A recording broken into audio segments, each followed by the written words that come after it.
हर खबर पर होगी आपकी पकड़। डाउनलोड कीजिए एबीपी लाइव ऐप। भारत को डराने लगा है कोरोना। मरीजों की संख्या 21,000 के पार, मौत का आंकड़ा 700 के पास।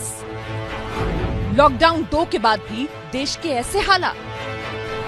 मौका देखकर सोनिया ने साथ दिया सरकार पर निशाना। टेस्टिंग के लिए बिल गेट्स ने की मोदी की तारीफ। विपक्ष की नजर में टेस्टिंग की कसौटी पर फेल है सरकार। सोनिया ने उठाए क्वालिटी से लेकर क्वांटिटी तक पर सवाल। 125 करोड़ की आबादी पर आज तक 5 लाख की टेस्टिंग ही करा सकी सरकार।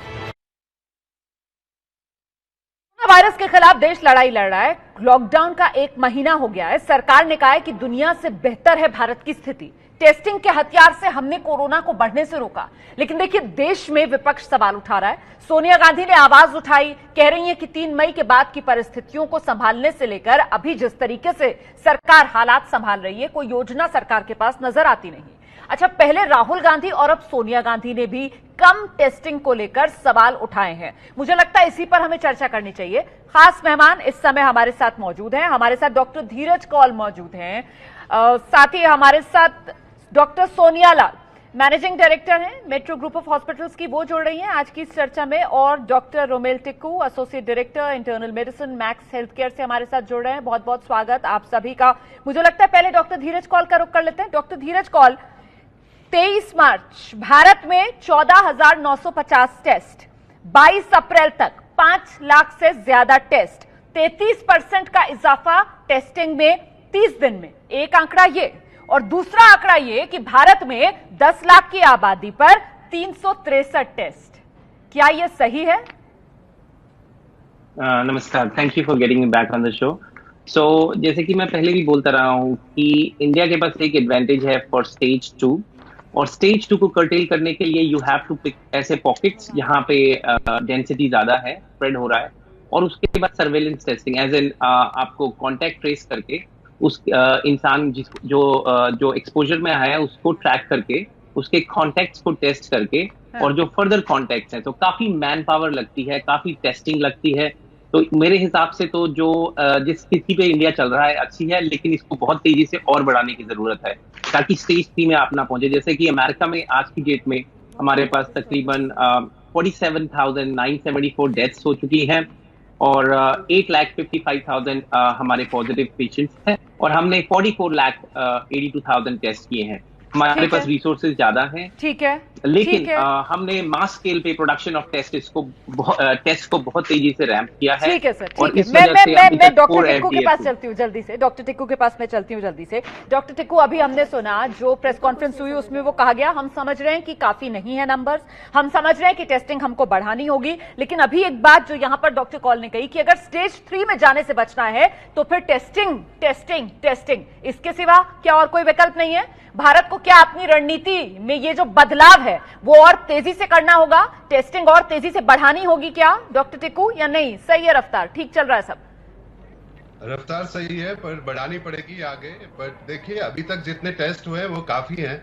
अभी भी 30,000 के आसपास टेस्ट हो रहे हैं पर डे, और आईसीएमआर बोल रही है कि हम आगे भी बढ़ा देंगे जैसे ही जरूरत पड़ी। देखिए, टेस्टिंग की अपनी लिमिटेशंस हैं, उसके अलावा हमें बाकी चीजें भी करनी है, जैसे हमें आइसोलेशन करनी है, ट्रीटमेंट करनी है, ट्रेस करने हैं कॉन्टैक्ट, ये सब बहुत इंपॉर्टेंट है। इसके अलावा अगर हम कंपैरिजन करें बाकी कंट्रीज के साथ तो अब वो मुश्किल होगा। अब आप पॉपुलेशन देखिए, साउथ कोरिया की पॉपुलेशन 5 करोड़ है, जर्मनी की पॉपुलेशन 8 करोड़ है, उनके साथ हम अपना कंपैरिजन नहीं कर सकते। और रही बात रैपिड एंटीबॉडी टेस्ट की, जो प्रॉब्लम्स उस टेस्ट के साथ हुई है वो यूके के साथ भी हुई है, अमेरिका के साथ भी हुई है। यूके ने तो $20 मिलियन दे दिए थे इस टेस्ट के लिए, 2 मिलियन किट्स पड़ी हुई हैं उनके पास, वहां भी सेंसिटिविटी इश्यूज हैं। अमेरिका में भी इश्यूज हैं। न्यूयॉर्क टाइम्स में आर्टिकल आया रैपिड एंटीबॉडी टेस्ट जो चाइना से मंगाएंगे। तो ये सारी प्रॉब्लम्स, क्योंकि बीमारी नहीं है, अब ये कहना भी मुश्किल है फॉल्टी किट्स हैं क्या है वो उस पे आईसीएमआर मेरे ख्याल से हमको कंफ्यूज नहीं करना चाहिए दर्शकों को। अभी जो हम बात कर रहे हैं हम आरटीपीसीआर वाले मॉलिक्यूलर टेस्ट के बारे में ही बात कर रहे हैं, हम उसी को लेकर चर्चा कर रहे हैं। ये 5 लाख से ज्यादा का जो आंकड़ा है ये उसी टेस्टिंग को लेकर है, वरना दर्शक कंफ्यूज हो जाता है ना सर, वो इतना एक्सपर्ट नहीं है, वो समझ नहीं पाता है बात को। फिलहाल हम ये बात कर रहे थे, जो मैंने आंकड़ा बताया कि 10 लाख की आबादी के हिसाब से जो आंकड़ा मैं बता रही हूं दर्शकों को, भारत में 10 लाख की आबादी पर 363 टेस्ट हो रहे हैं, 363। अमेरिका में 10 लाख की आबादी पर वही टेस्ट हो रहे हैं 13,071। स्पेन में 10 लाख की आबादी पर वो टेस्ट हो रहे हैं 19,896। इटली में 25,000 से ज्यादा हो रहे हैं, जर्मनी में 24,763 हो रहे हैं। ऐसे में सवाल मैं ये पूछ रही हूं कि साहब ये जो फिलहाल आंकड़ा है, क्योंकि खुद आईसीएमआर भी कहता है कि काफी नहीं है, बढ़ाना है, तो क्या माना जाए 10 लाख की आबादी पर 363 का टेस्ट, ये फिलहाल भारत की मजबूरी ज्यादा नजर आता है? इसी वजह से ये रणनीति जो सरकार ने अपना रखी है, क्योंकि करें तो और क्या करें, ठीक है बढ़ा रहे हैं, आगे बढ़ रहे हैं, कोशिश कर रहे हैं, यही है क्या इस समय की स्थिति? सभी खास मेहमान बने हुए हैं हमारे साथ, हम चर्चा इसी बात को लेकर कर रहे हैं। लॉकडाउन का 1 महीना 30 दिन, आज पूरे इस 1 महीने में टेस्टिंग कैपेसिटी खुद भारत सरकार बताती है कि 33% बढ़ी है। लेकिन सवाल ये कि भारत जैसे देश में करोड़ों की आबादी में क्या ये काफी है? इसी और कितना आगे बढ़ाया जाना चाहिए? डॉक्टर सोनिया, आपका टेक। हाँ जी, तो बिल्कुल मतलब हमारे देश की पॉपुलेशन के अकॉर्डिंग तो ये बहुत ही कम टेस्टिंग हुई है। हम ये देख सकते हैं कि उन्होंने कंपैरिजन दिया है कि 5 लाख टेस्ट हुए हैं और उसमें से 20,000 सिर्फ इंडिया में आए compare to other countries. But हमें टेस्टिंग बढ़ानी पड़ेगी, अभी हमारे एग्जैक्ट नंबर्स आउट नहीं है एंड गवर्नमेंट को प्लान इसमें करना ही पड़ेगा इस स्टेज पे। यस, लॉकडाउन से ये हो सकता है कि जो नंबर ऑफ पॉजिटिव केसेस हैं वो कम है, पर हमें इस टाइम पे प्लानिंग करनी पड़ेगी, उनको ज्यादा सेंटर्स बनाने पड़ेंगे, सुविधाएं देनी डॉक्टर धीरज कौल, मेरे मन में एक सवाल है। अभी जब प्रेस कॉन्फ्रेंस हो रही थी सरकार की तरफ से, उन्होंने कहा आप मत भूलो 23 मार्च को जब टेस्टिंग हो रही थी तो भी नंबर ऑफ टेस्ट में जो पॉजिटिव केसेस थे वो 4% ही आ रहे थे। उन्होंने कहा 22 अप्रैल को जब हम टेस्ट कर रहे हैं तो भी जो टोटल नंबर ऑफ केसेस में सैंपल जो पॉजिटिव आ रहे हैं वो 4% ही है। तो जब कुछ बदल ही नहीं रहा, जब 4% ही 1 महीने के अंदर, तो फिर सर ठीक है, फिर तो गति भी ठीक है, फिर तो टेस्टिंग इतनी करें, फिर क्यों कह रहे हैं काफी नहीं है, बढ़ाना होगा, एक्सपैंड करना होगा? कोई खतरा है क्या यहाँ पर अभी? ये बहुत अच्छा सवाल आपने पूछा है, क्योंकि पर कैपिटल अगर आप देखिए जितने लोग पॉजिटिव आ रहे हैं और उनकी रेशो जो टेस्ट हो रहा है उसमें India actually one of the top countries में है। लेकिन इंडिया की आबादी को देखते हुए और इंडिया के अंदर डेंसिटी ऑफ पीपल लिविंग और रिस्क फैक्टर, जैसे मैंने हमेशा बताया है, density of people, hygiene and level of health care infrastructure, ये तीनों काफी बड़े रिस्क फैक्टर्स हैं। इसीलिए हमारा मेन पर्पस ही लॉकडाउन का ये होता है कि हम ट्रांसमिशन रेट को कम करें, लेकिन ट्रांसमिशन फिर भी किसी हद तक चल रहा होता है अंडर द रेडार। तो जैसे ही आप खोलेंगे इकोनॉमी, जैसे अब लेबर्स वापस आएंगे तो सडन एक बूम दिखेगा, और हमें भी अमेरिका में भी यही चिंता है।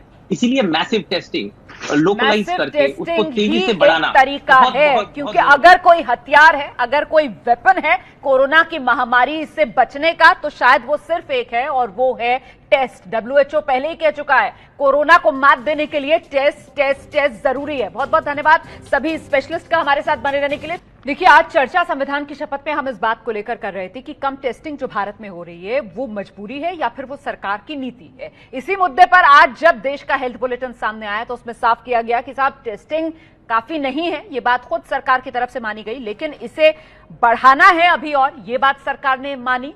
आज की इस चर्चा के बाद मेरी राय बहुत साफ है कि नीति अब तक की जो है वो असर दिखा रही है।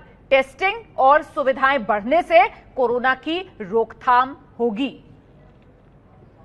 बहुत बहुत धन्यवाद आप सभी का संविधान की शपथ में हमारे साथ आज बने रहने के लिए।